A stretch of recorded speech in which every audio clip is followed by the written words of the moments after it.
Ketua Umum PDIP Megawati Soekarno Putri buka suara soal kader partainya Budiman Sujatmiko yang membelot mendukung Prabowo Subianto di Pilpres 2024. Kata Megawati, ia sudah memprediksi hal-hal tersebut jauh sebelum Pilpres 2024. Pun kata Mega, hal itu juga sudah diberitahukan kepada Presiden Jokowi sebagai wejangan. Hal itu Mega ungkapkan saat hadir di kantor DPD PDIP Yogyakarta pada Selasa 22 Agustus seperti dikutip kompas.com.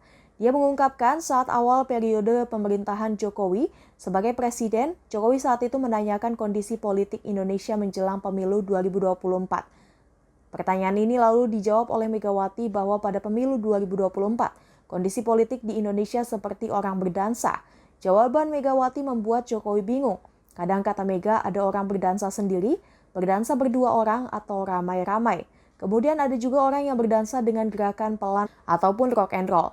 Maka apabila berganti-ganti pasangan saat Pilpres 2024 nanti, hal itu sudah tidak aneh karena banyak orang akan berdansa politik saat pemilu periode baru. Megawati mengungkapkan Jokowi tertawa kecil mendengar penjelasannya. Sebelumnya Budiman Sujatmiko mengaku akan mendukung Prabowo Subianto di Pilpres 2024. Kader PDIP itu juga membuat tim pemenangan bernama Prabu, yakni Prabowo Budiman. Meski membelot tidak mendukung Ganjar Pranowo, Budiman Sujatmiko mengaku masih berada di PDIP. Sekjen PDIP pun menuding bahwa Gerindra telah melakukan pembajakan terhadap kader partainya. Sebetulnya mengambil sebuah momen untuk merdeka secara politik supaya kita bisa seperti tadi yang disampaikan oleh Pak Rendar. Itu kan juga Bung Karno menerangkan bahwa kita harus berpolitik bebas aktif, berdaulat, dan merasa bahwa kita adalah bangsa yang merdeka, lalu bisa membangun yang namanya berdiri di atas kaki sendiri, lalu berkepribadian dalam bidang budaya. Menurut saya itu suatu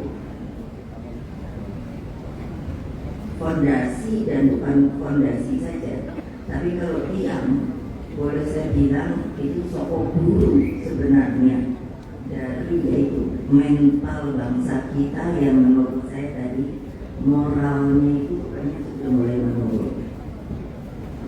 Dengan segala hormat saya, kenapa para intelektual sekarang menurut saya sepi, tinggal betul, tidak mau berbicara, seperti merasa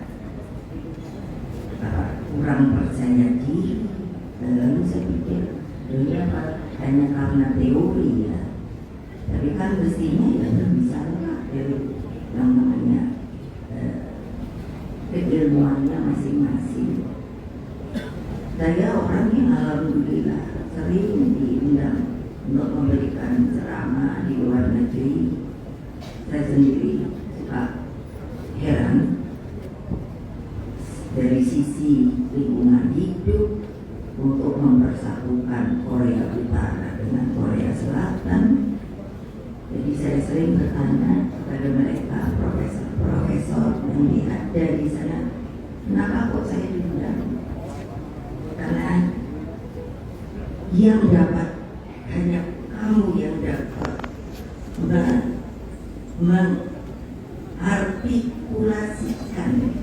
Kami mengerti ada Pancasila, tapi kami tidak mengerti isinya dan harus bagaimana untuk kami bisa mengerti. Jadi sekarang buku lahirnya Pancasila itu, karena saya bagi dalam bahasa Inggris tadinya, saya mendapatkan kabar sudah diterjemahkan di dalam bahasa Korea. Bagi saya sebuah kegembiraan karena saya mengatakan, dan itu prinsip saya, berani saya kemukakan ketika saya ditanya terakhir oleh Presiden Yoon yang sekarang masih tidak berubah, Ibu, bahwa suatu saat Ibu percaya korup dan korsel itu kan bersatu. Iya, itu utama. Kenapa? Itu benar-benar